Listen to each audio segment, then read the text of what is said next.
नमस्कार दोस्तों, welcome to prep IAS. मेरा नाम है सुमंत और आज हम पढ़ेंगे सी फ्लोर स्प्रेडिंग थ्योरी के बारे में। सबसे पहले हम पढ़ेंगे कि इस थ्योरी का मतलब क्या होता है। सी फ्लोर स्प्रेडिंग के पीछे जो जिम्मेदार कारक हैं, फैक्टर्स हैं, हम लोग उनके बारे में पढ़ेंगे। इसके बाद हम पढ़ेंगे कन्वेक्शन करंट थ्योरी के बारे में।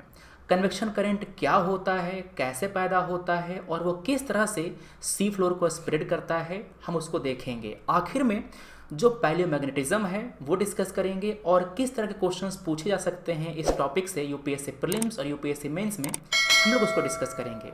और ये सारी बातें हम लोग पढ़ेंगे इमेजेस, जो हमारे डायग्राम्स हैं, जीआईएफ्स हैं, उनके ज़रिए।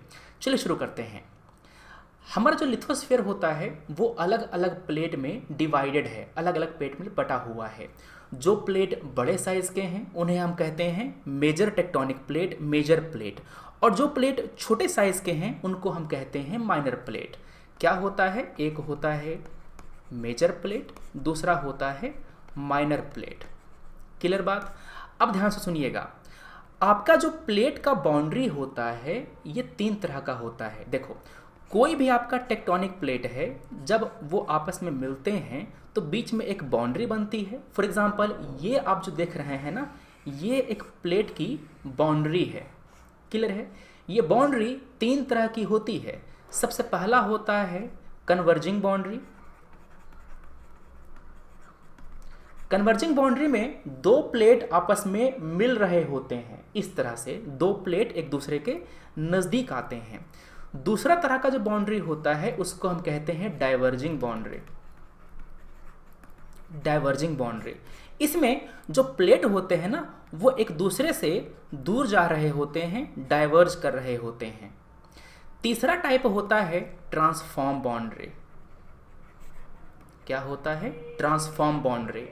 इस बाउंड्री में प्लेट हैं, न एक दूसरे के नज़दीक आते हैं न एक दूसरे से दूर जाते हैं, वो केवल रगड़ करके एक दूसरे से निकल जाते हैं आगे, इस तरह से, इस तरह से।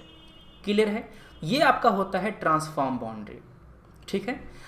हमारा जो ओशियन है, ओशियन के बीच में जो आपकी बाउंड्री होती है, अगर ये बाउंड्री डाइवर्जिंग टाइप की है, मतलब कि अगर ये वाला प्लेट दूर जा रहा है, ये वाला प्लेट अगर दूर जा रहा है, तो ये बाउंड्री है ना, इस बाउंड्री में गैप बनेगा, इस तरह से वो बाउंड्री अलग होगी। तो ये जो आपका बाउंड्री है, यहाँ पर अंदर से मैग्मा निकल करके आता है। क्या निकल के आता है? मैग्मा। इस खाली जगह को फिल करने के लिए मैग्मा निकल के आता है। वो मैग्मा ठंडा होता है और ठंडा होकर के एक नया ओशियन फ्लोर का निर्माण करता है। इसी को हम कहते हैं सी फ्लोर स्प्रेडिंग थ्योरी। यहाँ पर क्या हो रहा है? सी फ्लोर स्प्रेड कर रहा है और इस स्प्रेडिंग के कारण एक नए सी फ्लोर का निर्माण हो रहा है। यहाँ पर आप देख पा रहे हैं किस तरह से ये जो प्लेट है वो इस तरफ आ रही है, ये प्लेट इस तरफ आ रही है और नीचे से जो मैग्मा है ना वो ऊपर इस खाली जगह को भरने के लिए आ रहा है और जो नया एक फ्लोर है उसका निर्माण कर रहा है। इस थ्योरी को सबसे पहले दिया था हैरी सेस ने। यहाँ पर आपका प्लेट डाइवर्ज करेगा, टेंशनल स्ट्रेस पैदा होगा, इससे लिथोस्फीयर में फ्रैक्चर पैदा होगा और अंदर से जो मैग्मा आएगा ना, ये बैसाल्टिक मैग्मा होता है। क्या होता है? बैसाल्टिक। बैसाल्टिक कई तरह के मैग्मा होते हैं, उसमें प्रेजेंट एलिमेंट के अनुसार, उसमें प्रेजेंट जो कंपोजिशन है उस मैग्मा का, उसके अनुसार नया सी फ्लोर पैदा हुआ और ये दूर गया। क्यों सर? क्योंकि जो आपका प्लेट है वो एक दूसरे से दूर मूव कर रहा है। ठीक है ना। ये जो आपका सी फ्लोर स्प्रेड हो रहा है, इसके पीछे जो फोर्स जिम्मेदार है उसको कहते हैं हम लोग कन्वेक्शन करंट। होता क्या है, नीचे से जो मैग्मा होता है ना वो चक्कर काट रहा होता है इस तरह से। ठीक है। इस तरह का मैग्मा ऐसे चक्कर काटा, ये मैग्मा इस तरह से चक्कर काटा। ठीक है। जब मैग्मा इस तरह से चक्कर काट रहा है तो इसके ऊपर का जो प्लेट होता है ना, इसको इस तरफ धकेलता है, फ्रिक्शन के जरिए इस प्लेट को इस तरफ धकेलता है, ये भी इस तरफ धकेलता है ना। तो अगर कन्वेक्शन करंट ऊपर जाकर के डाइवर्ज कर रहा है, अगर कन्वेक्शन करंट ऊपर जाकर के डाइवर्ज कर रहा है तो यहाँ पर डाइवर्जिंग बाउंड्री का निर्माण हो रहा है। अच्छा सर, ये जो कन्वेक्शन करंट है आगे जाकर के नीचे भी तो जा रहा है, मतलब कि ये नीचे भी गिरेगा, तो वहाँ पर कौन सा प्लेट बनेगा? वहाँ पर कन्वर्जिंग बाउंड्री बनेगी। क्या बनेगा? वहाँ पर कन्वर्जिंग बाउंड्री बनेगी। जैसे कि देखो यहाँ पे ये जो आपका मैग्मा ऊपर उठा था ये आगे गया, आगे जाकर के नीचे जाएगा, है ना। इधर से जो मैग्मा आ रहा है वो नीचे जाएगा, तो यहाँ पर जो आपको बाउंड्री बनेगा ना, इसको हम कहते हैं कन्वर्जिंग बाउंड्री। Converging boundary. और यहाँ पर ट्रेंच का निर्माण होता है। क्या बनता है? ट्रेंच का निर्माण होता है। और जहां पर डाइवर्ज कर रहा था वहां पर मिड ओशियनिक रिज का निर्माण होता है। समझ गए बात? कहां पर कन्वर्जिंग बनेगा, कहां पर डाइवर्जिंग बनेगा, कहां पर ट्रेंच बनेगा, कहां पर मिड ओशियनिक रिज बनेगा। समझ में आ गया? हाँ, तो ये बातें होती हैं। अब सर ये जो कन्वेक्शन करंट है वो बनता कैसे है? आखिर अंदर कन्वेक्शन करंट घूमता ही क्यों है? क्या कारण है कि ये घूम रहा है? देखो, पृथ्वी के भीतर रेडियो एक्टिव एलिमेंट्स होते हैं। ये जो रेडियो एक्टिव एलिमेंट होते हैं वो पृथ्वी के भीतर हीट जनरेट करते हैं। अब कहीं पर हीट ज़्यादा होगा, कहीं पर हीट कम होगा। आपको पता है ना कि पृथ्वी के जब हम नीचे जाएंगे, अंदर जब गहराई में जाएंगे तो हीट वहाँ पर बढ़ता जाता है। तो हीट में डिफरेंस के कारण, थर्मल डिफरेंस के कारण जो मैग्मा है वो पृथ्वी के भीतर मूव करना शुरू करता है। ठीक है, ये आपका राइजिंग है। कन्वेक्शन करंट का ये राइजिंग पार्ट है और यहाँ पर ये नीचे जा रहा है, फॉलिंग सब्डक्ट नीचे कर रहा है। क्लियर बात है? तो ये जो इंटेंस हीट जनरेट हो रही थी इसके कारण से कन्वेक्शन करंट का जो है ना हमारे पृथ्वी के नीचे पैदा होता है। और यही कन्वेक्शन करंट प्लेट को मूव करता है, सी फ्लोर स्प्रेड करता है। नीचे का जो मैग्मा निकल रहा था यहाँ पर, यह ठंडा होकर के एक नए सी फ्लोर का निर्माण करता है। एकदम क्लियर है? अब आपने जो डायग्राम है, इमेज है, इसके ज़रिए समझ लिया। अगर आपका करंट ऊपर उठेगा, अगर राइज करेगा तो डाइवर्ज करेगा, रिज बनेगा। अगर कन्वेक्शन करंट नीचे की ओर गिरेगा तो प्लेट कन्वर्ज करेगी, ट्रेंच का निर्माण होगा। क्लियर बात है? इसी कन्वेक्शन करंट की वजह से प्लेट मूव करते हैं। प्लेट टेक्टोनिक्स के पीछे यही जो हमारा कॉन्सेप्ट है, ये जो करंट है वो जिम्मेदार है। ठीक है, अब हम आते हैं अपने अगले टॉपिक की तरफ, पैलियोमैग्नेटिज्म। ये क्या होता है? देखो ध्यान से, आपको पता है कि हमारा जो पृथ्वी है, पृथ्वी का जो पोल होता है वो रिवर्स होता है। मतलब हजारों सालों के बाद, जैसे कि मान लो कि ऊपर वाला पोल साउथ पोल है, मान लो कि ऊपर का पोल अभी साउथ पोल है, नीचे का पोल नॉर्थ पोल है, तो काफ़ी सालों बाद ये जो पोल का जो अलाइनमेंट है, ओरिएंटेशन है, वो बदल जाता है। साउथ वाला बन जाता है नॉर्थ पोल और जो नॉर्थ पोल वाला है वो बन जाता है साउथ पोल। एक्चुअली ये पूरा इस तरह से उलट जाता है। ठीक है, अब मैंने क्या बताया था? नीचे से जो मैग्मा निकल रहा है वो कौन सा मैग्मा है? वो मैग्मा है बेसाल्टिक टाइप का। बेसाल्टिक मैग्मा जो होता है वो आयरन रिच होता है, उसमें कई सारे मैग्नेटिक मटेरियल होते हैं।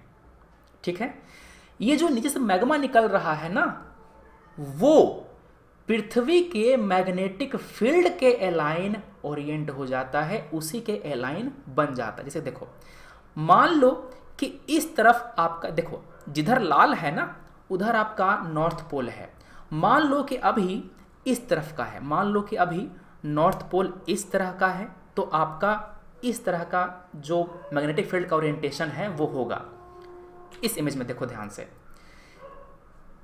ये जो आपका मैग्मा निकला है इसका ओरिएंटेशन इस तरफ का है, मतलब यहाँ पर नॉर्थ पोल इस तरफ है।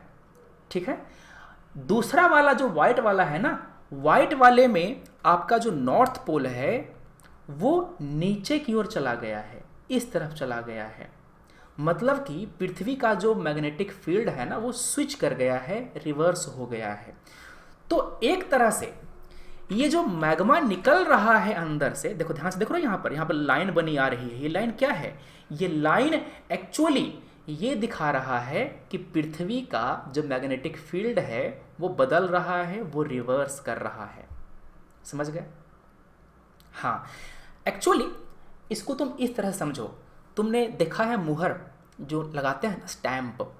मान लो कि कोई कागज़ है, मान लो कि ये कोई कागज़ है, मैंने कागज़ पर मुहर लगाई, ठीक है। मान लो कि मैंने कागज़ को उल्टा कर दिया, अब मैंने मुहर लगाया तो मुहर उल्टी लगेगी ना। सेम यहाँ पर हो रहा है।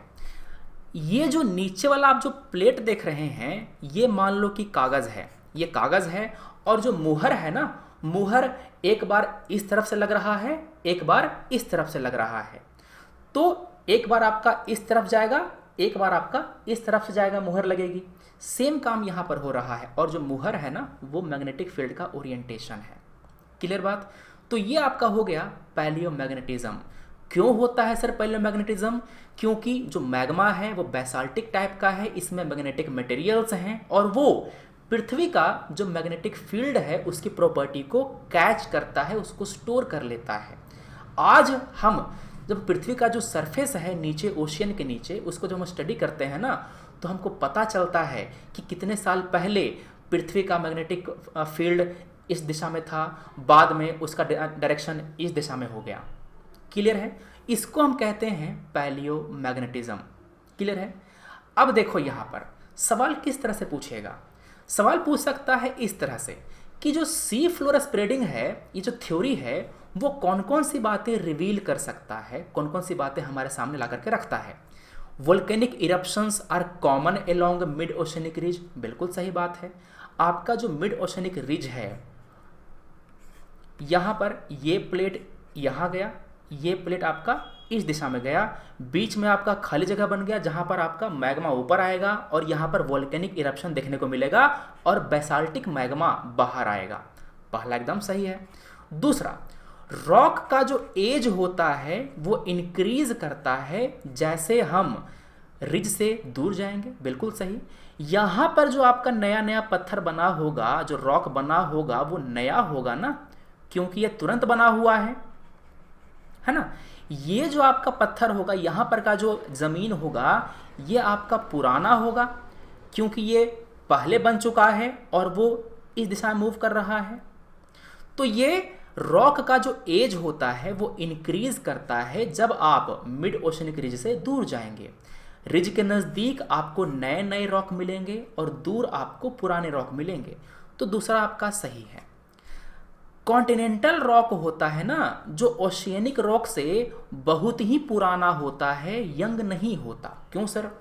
क्योंकि आपका जो ओशियनिक रॉक है, ओशियनिक क्रस्ट है, वो नया बन रहा है, और ये ट्रेंच के पास जा कर के नष्ट भी हो रहा है।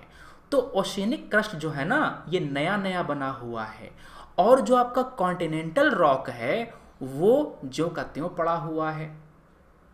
ठीक है? तो इसको इसी कारण से हम कह सकते हैं कि जो कॉन्टिनेंटल रॉक होता है वो बहुत ही पुराना होता है ओशियनिक रॉक से। अब कहेंगे कि सर जहाँ पर प्लेट नीचे सबडक्ट हो रहा है, वहाँ पर प्लेट नष्ट भी तो हो रहा है। हाँ, नष्ट हो रहा है, मगर जो आपका कॉन्टिनेंटल रॉक होता है वो रिलेटिवली नया होता है ओशियनिक क्रस्ट से। ठीक है?